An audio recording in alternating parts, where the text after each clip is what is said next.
she's already working, running around. There she is. Thank you, Anita.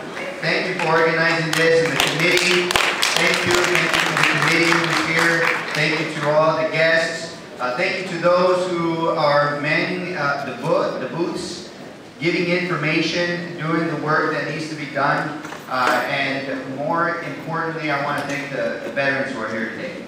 Thank you so much for your service, for your sacrifice, for everything that you've done for our country. You fought for me before I was even born.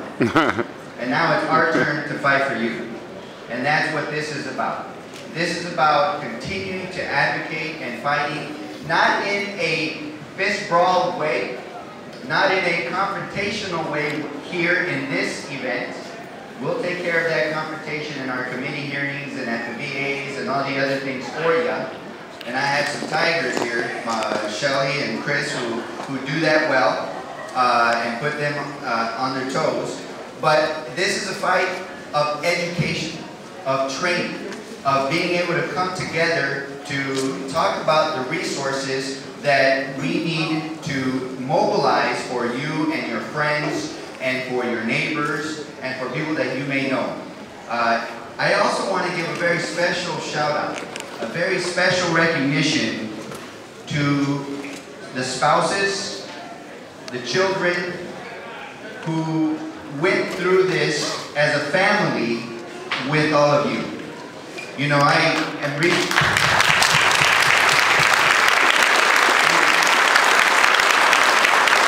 Oftentimes they go unnoticed because they're such great caregivers, but it truly is a family act of public service.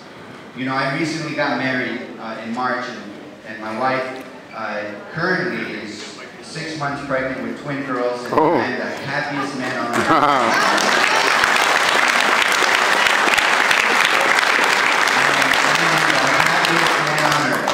But I'll tell you when I'm not happy. I'm not happy when I have to say goodbye Monday mornings.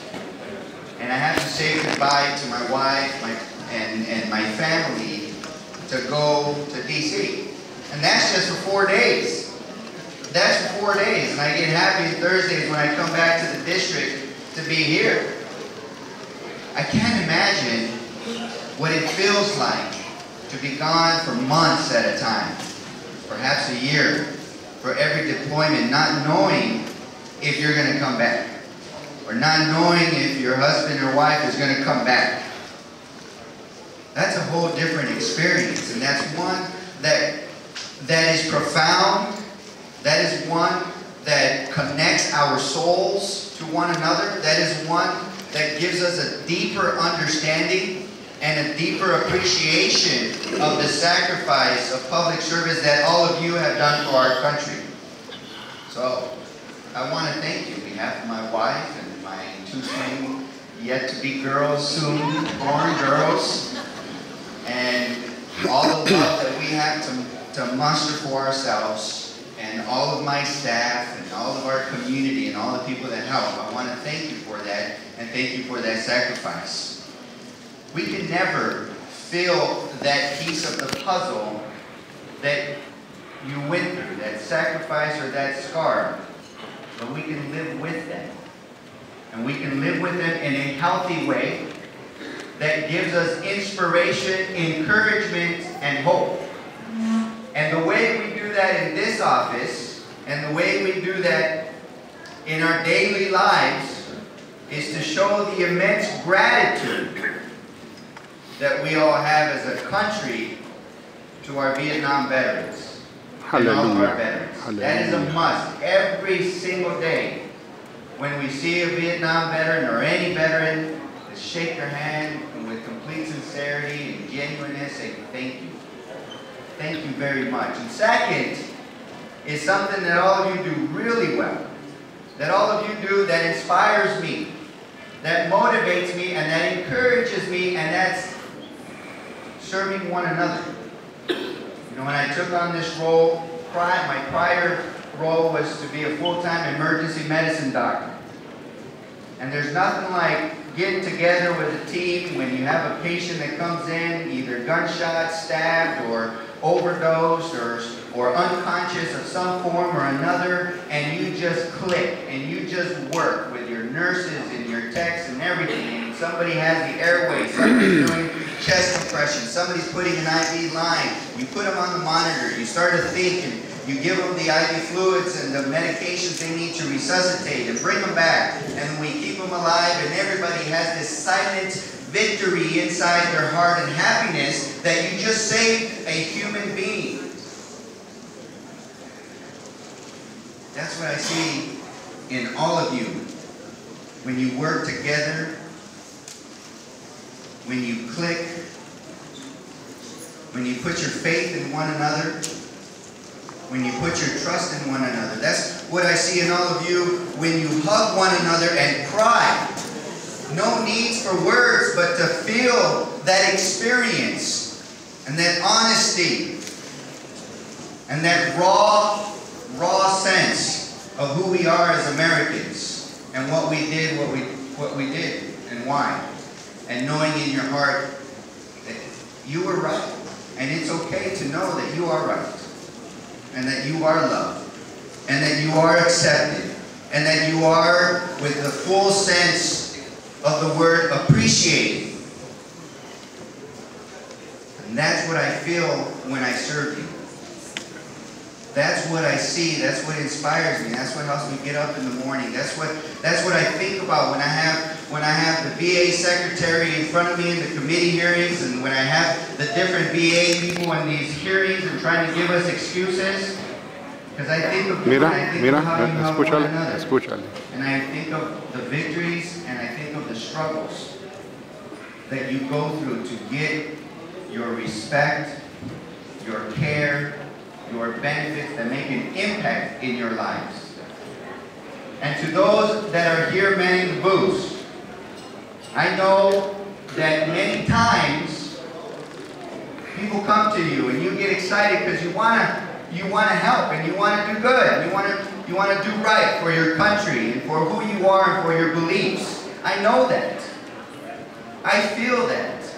And when you see that veteran that comes in distraught or frustrated as hell and mad because it's been too damn long for me to get my care, too damn long for me to get my benefits, too damn long for me to get the respect that I've earned.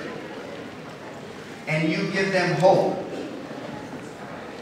And you give them a smile. And all of a sudden, there's the possibility. And you fight for them, and you never give up, and you work on getting them what they're searching for. And I know that feeling because we celebrate it every time Chris is able to get $100,000, Shelly's able to get health care for somebody. We send emails around, and there's people in DC that work there full time, and we celebrate, and we, good job, that's amazing, that's awesome, and we love it. It feeds our soul. I also know those times when you feel like you fought so hard, and you're pushing the envelope, and you're struggling, and you're calling, and you're angry, and you start to feel that frustration, and then the decision makers, which aren't you, that are somebody else who's making that decision, doesn't decide the way you want them to decide. And sometimes the veteran doesn't understand that. Sometimes they blame you. Sometimes they come at you because of their own frustration, because of their own hurt and pain. And that's okay, because our role as public servants is to serve the public. And when you serve the public, oftentimes you take the burden of the public and put it on your shoulders. And it's our way and your way to learn how to deal with that in a healthy, professional way, but to give that service to them. So I want to thank all of the people that are at the booths with the organizations. Please, a round of applause for them as well.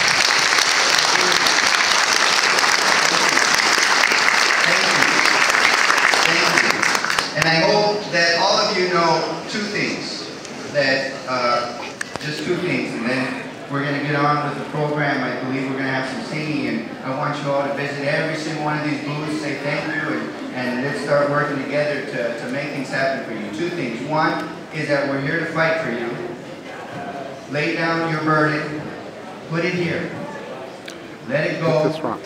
Let us talk. Let us help you fight to get the appreciation, the respect, the benefits, and the care that you earn and that you need.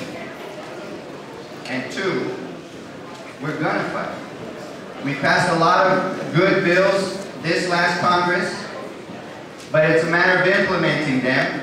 It's a matter of making sure that they work. You know, a lot of politicians think that if they get their name on a bill, that's their success because they can put it on a commercial. I don't believe that. We'll leave that for the career politicians.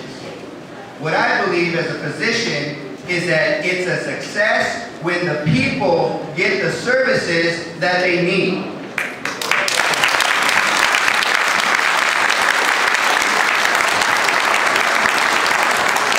And that's why we need to recruit physicians in our communities. We've already started doing that. We started our Veterans University. We started a lot of different programs that are going to ensure that these bills and these laws work. And if they don't work, we want to hear from you, because we want to lock arms and we want to fight the system together as a team. So I want to thank you so much from the bottom of my heart for being here. And at this point, I'll pass it over to Art Wells. Thank you very much for everything that you